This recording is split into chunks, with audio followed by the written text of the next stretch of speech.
My dear student, मैं professor Sunil Kumar आप सभी को अनन्या क्लासेस में स्वागत करता हूं। दोस्तों, पिछले दिनों से हम लोग लगातार द्विघात समीकरण लेकर चल रहे हैं। द्विघात समीकरण में बहुत सारे क्वेश्चन भी बताए, उसका थ्योरी भी बताए और हमें उम्मीद है कि आप लोग सब समझ गए होंगे। एक क्वेश्चन स्टूडेंट ने कमेंट में कहा कि सर ये क्वेश्चन सॉल्व नहीं हो पा रहा है, तो ये कैसे बनना है। तो इस तरह से अगर आप कमेंट करेंगे या कॉल करेंगे तो हम उस क्वेश्चन को सॉल्व कर देंगे, या जब सॉल्व नहीं हो तो फिर आप बोलेंगे तो उसको सॉल्व करते रहेंगे। आप कमेंट करेंगे, चैनल को सब्सक्राइब करेंगे, लाइक करेंगे और कमेंट जरूर करेंगे। उससे क्या होगा कि कमेंट करिएगा तो हमको पता चलेगा कि कौन क्वेश्चन सॉल्व नहीं हो रहा, फिर उसको सॉल्व करेंगे। अब देखिए कि जैसे एक सवाल है कि क्या परिमाप 80 मीटर है। परिमाप कितना है? 80 मीटर। और क्षेत्रफल क्या है? 400 मीटर स्क्वायर के पार्क बनाना है। संभव है क्या पार्क बनना? यदि है तो उसकी लंबाई और चौड़ाई ज्ञात करें। अब ध्यान दीजिए कि हम क्या करते हैं कि लंबाई और चौड़ाई है दोनों अलग अलग मान लेते हैं। मान लीजिए जैसे कि माना लंबाई क्या मान लिए? x metre. चौड़ाई क्या मान लेते हैं? y metre. हमने ऐसा मान लिया, लंबाई x मीटर माना, चौड़ाई y मीटर। अब यहां पर देखो, ध्यान दीजिए कि परिमाप दिया हुआ है। क्या दिया हुआ है? परिमाप। जब परिमाप दिया हुआ है तो ये आयताकार क्षेत्र है, तो परिमाप बराबर क्या होता है? परिमाप का जो मान होता है वो होता है 2 इंटू लंबाई प्लस चौड़ाई। ये आप सूत्र जानते होंगे। 2 इंटू लंबाई प्लस चौड़ाई इक्वल टू परिमाप होता है। तो आप जान रहे हैं कि 2 लंबाई का मान x है, चौड़ाई का मान y है और इस पूरे का वैल्यू परिमाप कितना है? 80 मीटर दिया हुआ है। तो यहां सब 2 से इसको काट सकते हैं, तो x प्लस y का जो वैल्यू निकला वह 40 निकल गया। ठीक है, यहां तक समझ गए। अब फिर कह रहा है कि इसका क्षेत्रफल जो है वह 400 मीटर स्क्वायर के बराबर है। क्षेत्रफल कितना है? 400 मीटर स्क्वायर। तो आप जानते हैं क्षेत्रफल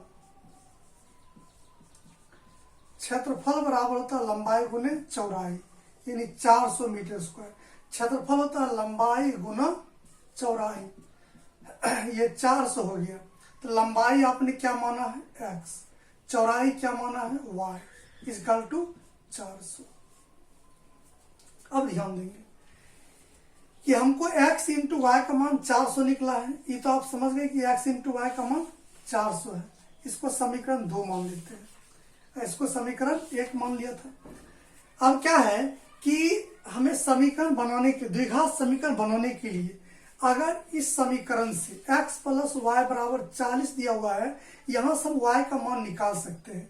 यहां से y का मान क्या निकलेगा? y बराबर निकल जाएगा 40 माइनस x, यानी समीकरण 1 से y का मान निकलेगा 40 माइनस x। वह मान हम कहां रख देंगे? समीकरण 2 में, यानी समीकरण 2 से। समीकरण 2 का मान है x into y equal to 400 है।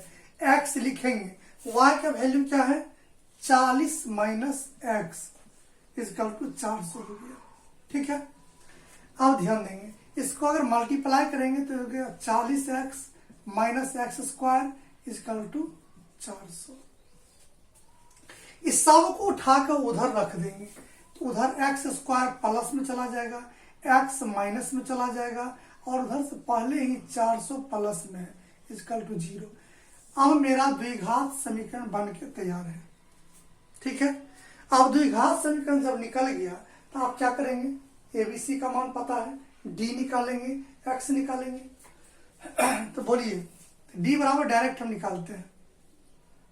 डी का वैल्यू था बी स्क्वायर माइनस 4ac। तो बी का मान, एक्स के गुणांक वाले को बी कहते हैं, एक्स के गुणांक माइनस 40 है, उसका स्क्वायर हो गया 4। ए का मान 1 हो गया, सी का मान 400 हो गया। इसको अगर हल करेंगे तो ये 1600 हो जाएगा और ये 1600 हो गया, यानी दोनों घट के 0 हो गया। 0 हो गया तो इसका मतलब समझ गए कि मूल का प्रकृति क्या हो गया? मूल बराबर हो गया, यानी दोनों मान बराबर निकलेगा। तो हम निकालते हैं मान, x का वैल्यू। एक्स बराबर होता है minus b plus minus root D बट्टा 2a। बी का मान माइनस में minus 40 plus minus root under D का मान 0 बट्टा 2a का मान 1 निकला। ध्यान देंगे आप, एक्स का जो वैल्यू निकला वह 40 निकला, बट्टा में 2 निकल गया, काट के कितना हो गया 20, यानी एक्स का जो मान निकला वो कितना आ गया 20। एक्स का वैल्यू 20 निकल गया।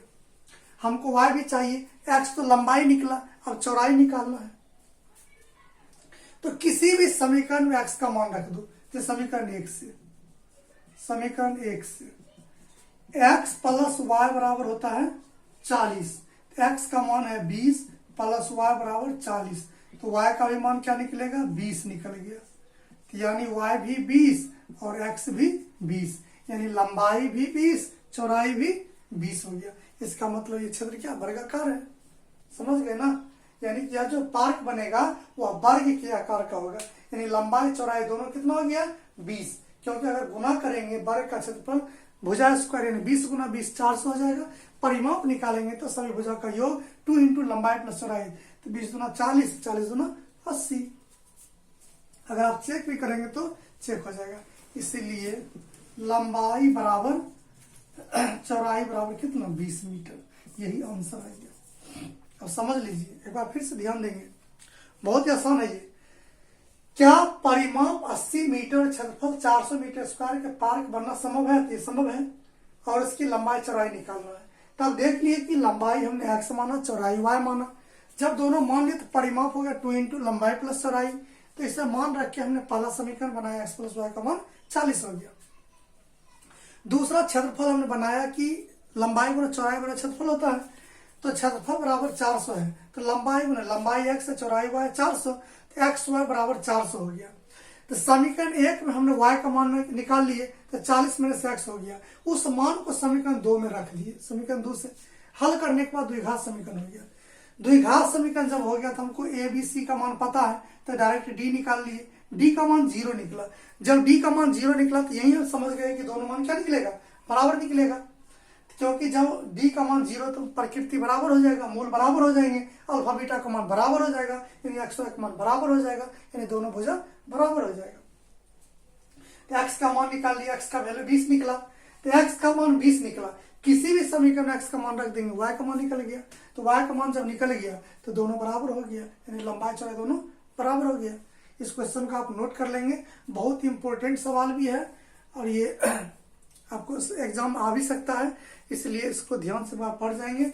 जहां दिक्कत हो कमेंट करेंगे, हम सॉल्व भी करते जाएंगे। इसलिए आज इतना ही पर बंद करते हैं। धन्यवाद।